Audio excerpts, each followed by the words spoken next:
Figure it out yourself. That's what my wife Stephanie yelled as she gunned the engine and left me standing in a gas station parking lot in Billings, Montana, 200 miles from home in Denver. Her sisters Jessica and Vanessa laughed in the back seat, like it was the funniest thing they'd ever seen. My name's John. I'm 34. I work construction for North Peak Engineering. I've been married to Stephanie for 8 years. We'd driven up here for her cousin's wedding. It was supposed to be a weekend getaway, just the 4 of us in her sedan, splitting gas money and hotel rooms. The whole ride-up, something felt wrong. Stephanie kept exchanging looks with her sisters in the rearview mirror. Little whispered conversations happened when they thought I wasn't listening. When I asked what was going on, she'd flash that smile and say, "Nothing. Babe, just sister stuff." I should have trusted my gut. We'd stopped for gas an hour outside Billings. I went inside to grab coffee and use the restroom. When I came out, they were already in the car, engine running. Stephanie rolled down the window with this weird grin. "Get in the car, Stephanie," I said, walking toward the passenger door. "Actually," she said, "we've been talking, and we think you need to learn some independence." "What are you talking about?" I asked. Jessica leaned forward from the back seat. "You're always so clingy, John," following Stephanie around like a lost puppy. "We thought this would be good for you," Vanessa chimed in. A little adventure. I stood there, car keys in my hand, except they weren't car keys. They were house keys. My truck was back home in Denver, parked in our driveway. "This isn't funny," I said. "Whatever joke this is, cut it out." Stephanie's smile got wider. "It's not a joke. It's a prank. You're always so serious. John, learn to laugh a little. Figure it out yourself." She yelled and hit the gas. I watched their taillights disappear down Highway 2. Standing there with my wallet, my phone, and a growing realization that my wife and her sisters had just abandoned me in the middle of nowhere. The October wind cut through my jacket, and I could smell snow coming. I called Stephanie's phone. It went straight to voicemail. I called Jessica's number. Same thing. Vanessa had blocked my number months ago after some argument I couldn't even remember. That's when I knew this wasn't some stupid prank that would end in an hour. This was something else entirely, something that showed me exactly what my wife and her sisters thought of me. I walked back into the gas station and asked the clerk how much a bus ticket to Denver cost. "No buses run through here," he said. "Greyhound stops in Billings, though, about 40 miles east." I'd met Stephanie 9 years earlier at a job site. She was doing environmental consulting for a commercial project my crew was working on. Smart, funny, with this way of making me feel like I was the only person in the room. When she talked to me, her sisters were different. Jessica was 2 years older, worked in marketing for some tech company, always had opinions about everything. Vanessa was the baby, 28, still figuring out what she wanted to do with her life, but never short on attitude. From the beginning, they treated me like I was taking their sister away from them. Family dinners where they'd make inside jokes I couldn't follow. Vacations where they'd book activities without asking if I wanted to join. Small things that added up over time. "They're just protective," Stephanie would say whenever I brought it up. "They'll warm up to you." But they never did. If anything, they got worse after we got married. Jessica started making comments about how I held Stephanie back from traveling more, from taking risks. Vanessa would roll her eyes whenever I offered to help with anything, like changing a tire or fixing something around their apartments. "Not everything needs a man to solve it," she'd say. I started noticing other things, too. How Stephanie would text constantly when we were together, always with her sisters. How she'd change plans at the last minute because Jessica or Vanessa had some crisis that needed immediate attention. Last year, Stephanie forgot our anniversary because she was helping Vanessa move apartments. The year before that, she missed my birthday dinner because Jessica was having problems with her boyfriend. "Family comes first," she'd always say, and I got that. I respected it. But I was supposed to be family, too. The warning signs were there during the drive to Montana. How they'd insisted I didn't need to bring my truck because we'd all ride together. How Stephanie had booked the hotel room under her name only. How Jessica kept making jokes about how I never did anything spontaneous. "Remember when you used to be fun?" Vanessa had asked from the back seat. "Before you got all domestic and boring." I'd laughed it off, but it stung. I worked 60-hour weeks to keep us comfortable. I fixed things around the house, planned vacations, remembered important dates. I thought that was what being a good husband meant, standing in that gas station parking lot, watching the sunset over the Montana hills. I realized I'd been wrong, not about being a good husband, but about who I was married to. The clerk inside let me use the station's landline to call a taxi company in Billings. A $60 ride I couldn't really afford, but I needed to get to that bus station. The bus ride to Denver took 14 hours. 14 hours to sit in that uncomfortable seat and think about my marriage, about the woman I'd spent 8 years trying to make happy. I kept checking my phone, expecting an apology text, maybe a panic call when they realized they'd gone too far. But nothing came. Around midnight, somewhere outside Casper, Wyoming, it hit me. This wasn't about teaching me independence or helping me loosen up. This was about humiliation. About showing me exactly where I stood in their little sisterhood. I thought about all the times I'd given in when they wanted to change our plans, all the times I'd bitten my tongue when they made jokes at my expense, all the times I'd apologized for things that weren't my fault just to keep the peace. The worst part wasn't being abandoned. The worst part was realizing this was probably something they'd planned for weeks, maybe months, sitting around Jessica's apartment, cooking up this scheme, laughing about how clueless I was. By the time the bus pulled into Denver at 8 a.m., I'd made my decision. I took a cab home, expecting to find Stephanie's car in the driveway, but it wasn't there. The house was empty, exactly like we'd left it Friday morning. I sat at the kitchen table and called in sick to work. Then I did something I'd never done before. I started going through Stephanie's things. Not because I was jealous or suspicious, but because I needed to understand who I'd been married to. Her laptop was password protected, but she'd always been careless about closing browser tabs. I found group chats between her and her sisters going back months, screenshots of our text conversations that she'd shared with them, complete with laughing emojis. Photos of me sleeping that she'd sent them with captions like "dead to the world," as usual, and zero awareness, but it was the thread about the Montana trip that broke something inside me. Jessica had suggested at first, we should totally ditch him somewhere and see how long it takes him to figure out how to get home. Vanessa, oh my God? Yes, he's so dependent on Steph for everything. Stephanie, you guys are terrible, but also it would be hilarious. They planned every detail. The gas station stop, the story about needing independence, even the backup plan. If he somehow makes it home before us, he'll probably just call his mom or something. Jessica had written. Big baby. I closed the laptop and sat there for a long time. Then I went upstairs, packed a bag, and left. I didn't leave a note. I didn't turn off the utilities or lock the door. I just walked out the same way they'd driven away from me. The difference was, I wasn't coming back. I drove my truck to my brother Kevin's place in Colorado Springs. He worked nights at a manufacturing plant and had a spare room in his apartment. When I showed up at his door with a duffel bag and no explanation, he just nodded and handed me a beer. How long you staying? He asked. Don't know yet. Kevin had never liked Stephanie. He'd never said it outright, but I could tell by the way he'd get quiet when she was around, how he'd always have some excuse to leave early when we had family gatherings. I told him what happened.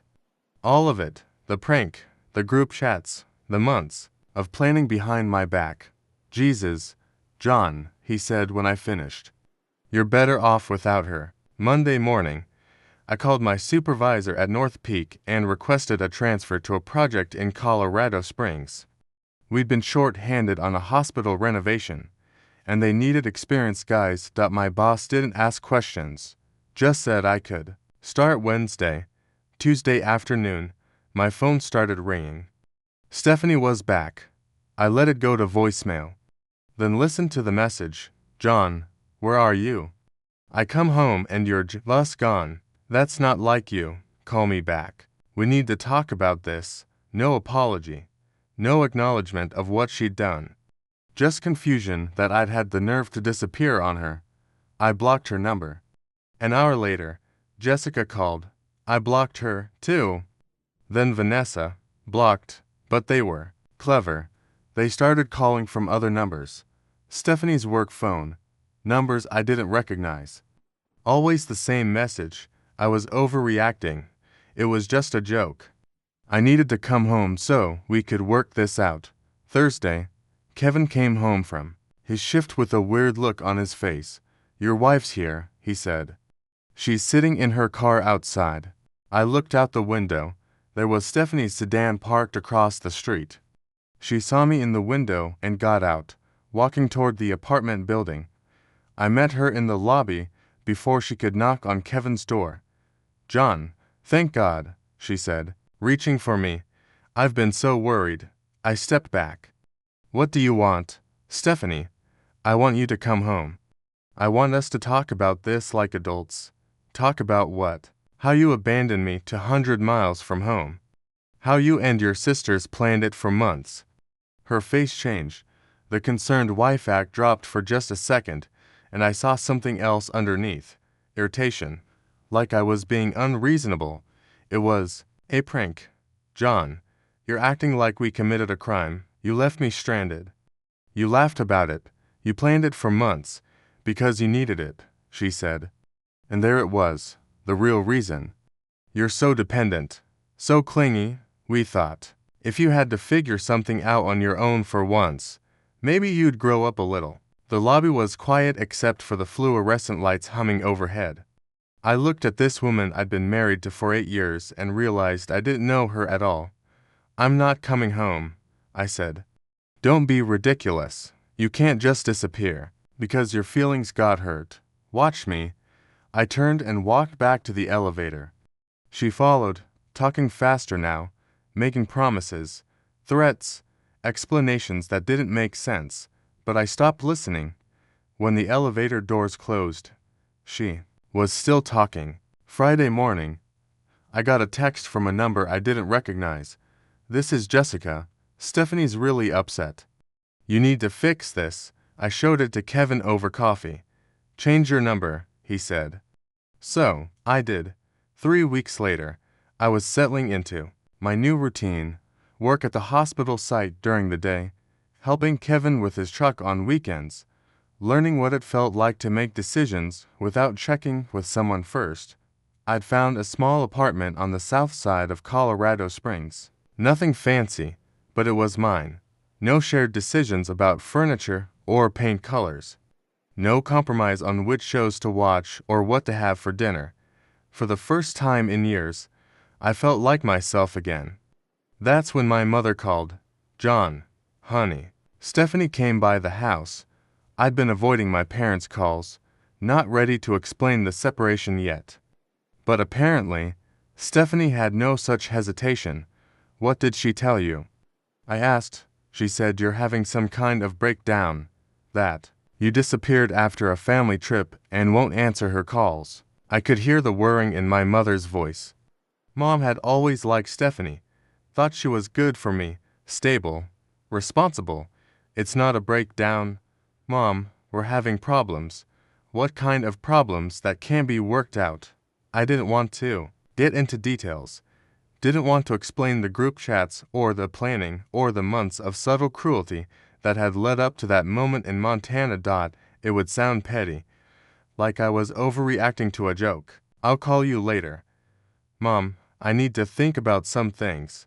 But after I hung up, I realized Stephanie was still playing the game, still controlling the narrative, making me look like the unstable one. The one who'd abandoned his marriage over nothing. I drove back to Denver that weekend, not to the house Stephanie and I had shared, but to my buddy Marcus' place. He worked construction, too, had been at my wedding. Heard you and Stephanie split up, he said when I showed up at his door. Sorry. Man, what did you hear? Just that you took off after some fight. She seemed pretty torn up about it. There, it was again. Stephanie's version of events where I was the bad guy who'd overreacted and abandoned his wife. Marcus offered me a beer, and we sat on his back porch. I told him the real story. All of it. That's messed up, he said when I finished. Why would she do something like that? I think she wanted me gone, I said. Not permanently, but I think she liked having the power to hurt me, to show me how. Little I mattered. Marcus was quiet for a while. Then, you know what I remember about your wedding? I shook my head. During the reception, you were talking to some of my crew guys. Just normal conversation, but every time you'd laugh or seem like you were enjoying yourself, Stephanie would come over and interrupt. Find some reason you needed to be somewhere else. I remembered that. How she'd kept pulling me away from conversations, saying we needed to thank this relative or take photos with that group. I thought she was just being a good hostess, I said. Maybe. Or maybe she didn't like seeing you happy. Without her. That night, I drove past the house where Stephanie and I had lived. Her car was in the driveway, lights on in the living room. I could see her shadow moving around inside. I didn't stop, just drove past and kept going. But seeing that house, remembering the life I'd built there, made me realize something important. I wasn't just running away from a bad marriage. I was running towards something better. Over the next few months, I started taking steps I should have taken years ago. I opened my own bank account, transferred my half of our savings, found a lawyer who specialized in divorce cases. The lawyer, a straightforward woman named Patricia Coleman, listened to my story without judgment. Do you have documentation of the harassment? She asked. I showed her the blocked numbers on my phone, the messages from Jessica and Vanessa, the way they'd been calling my workplace, and you said she went to your parents' house. Yeah, told them I was having a breakdown. Patricia made notes on her legal pad. We can work with this. Colorado, a no-fault divorce state, but the harassment could be relevant for other purposes. I signed the papers that afternoon. Patricia would handle serving Stephanie and starting the proceedings. One more thing, she said as I was leaving. Don't engage with any contact attempts. Don't respond to calls, texts, or in-person visits. Anything you say can be used to paint you as unstable or vindictive. What if she shows up at my work? Document it? Call the police if necessary, but don't engage. The hospital renovation project was going well. I'd been promoted to crew leader, supervising a team of 5 guys. The work was steady, the pay was decent, and nobody cared about my personal life, as long as I showed up and did my job. I started taking evening classes at the community college, business management, something I'd always been interested in but never had time for when Stephanie and her sisters were constantly demanding attention. For the first time in years, I had space to think, to figure out what I actually wanted instead of just reacting to what other people expected. 2 months after I'd filed for divorce, Kevin called me at work. That lawyer of yours wants to talk to you. Says it's important. I met Patricia at her office that afternoon. She had a stack of papers on her desk and a satisfied look on her face. Your wife's been busy, she said. She hired her own attorney, and they're trying to claim abandonment. Says you left without warning and refused to participate in marriage counseling. Abandonment. It's a stretch, but they're arguing that your leaving was deliberate and vindictive. They want to contest the division of assets. I felt something cold settle in my stomach. Even now, even after everything, Stephanie was trying to control the situation. But here's the interesting part, Patricia continued. I had an investigator do some digging. Your wife's been telling people that you became abusive and she had to escape for her safety. That's a lie. I know, and I can prove it. The investigator found social media posts from the weekend you were abandoned, photos of your wife and her sisters celebrating at some bar in Billings. captions about girls' weekend and freedom. She showed me printouts of Instagram posts. Stephanie and her sisters raising shot glasses, huge smiles.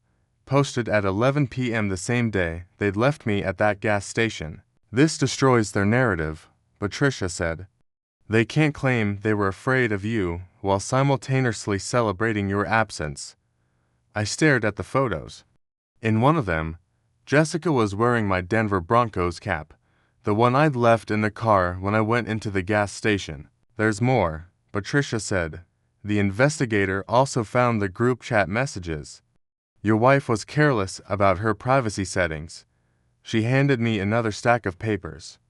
Screenshots of the conversations I'd seen on Stephanie's laptop, plus dozens more I hadn't found.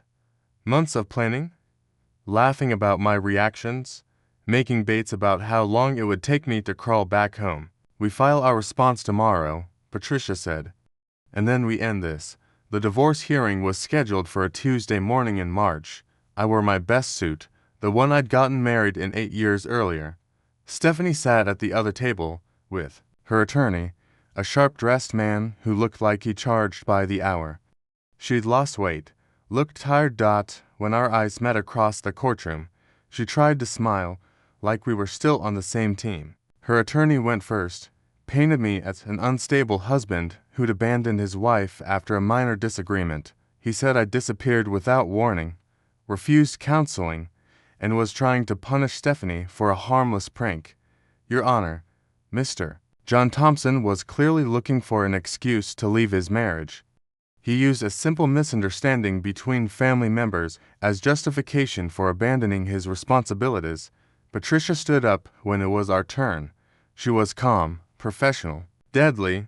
Your Honor, I'd like to submit evidence that contradicts the petitioner's claims. She handed the judge the stack of screenshots, the social media posts, the documented harassment. Piece by piece, she dismantled Stephanie's story. These are text messages between the petitioner and her sisters, planning what they call a prank. For months in advance, here are social media posts from the night they abandoned my client, celebrating their actions. And here are records of continued harassment after my client requested no contact. The judge reviewed the documents in silence. Stephanie's attorney whispered urgently to her, but I could see the panic in her face. Furthermore, Patricia continued, the petitioner has been spreading false claims about my client's mental state and character to mutual friends and family members. This is a pattern of manipulation and emotional abuse, not the actions of a concerned spouse. When the judge finally looked up, his expression was neutral, but firm. Based on the evidence presented, I'm granting the divorce as requested. Assets will be divided equally, with no spousal support awarded to either party. The court finds no evidence of abandonment or abuse by the respondent. Stephanie tried to approach me in the courthouse hallway, but Patricia stepped between us. No contact, she said firmly. The order is still in effect. I walked to my truck without looking back. 3 years after that gas station in Montana, it was finally over. The business management courses paid off. 6 months later, I started my own construction company, Thompson Contracting. Small jobs at first, bathroom renovations, deck repairs. But the work was steady, and the customers appreciated having someone who showed up on time and did what he promised.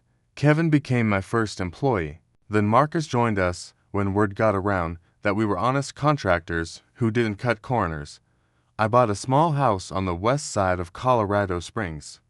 Nothing fancy, but it had a garage for my tools and a yard where I could think. No shared decisions, no committee meetings about paint colors. About a year after the divorce was final, I ran into Marcus at the hardware store.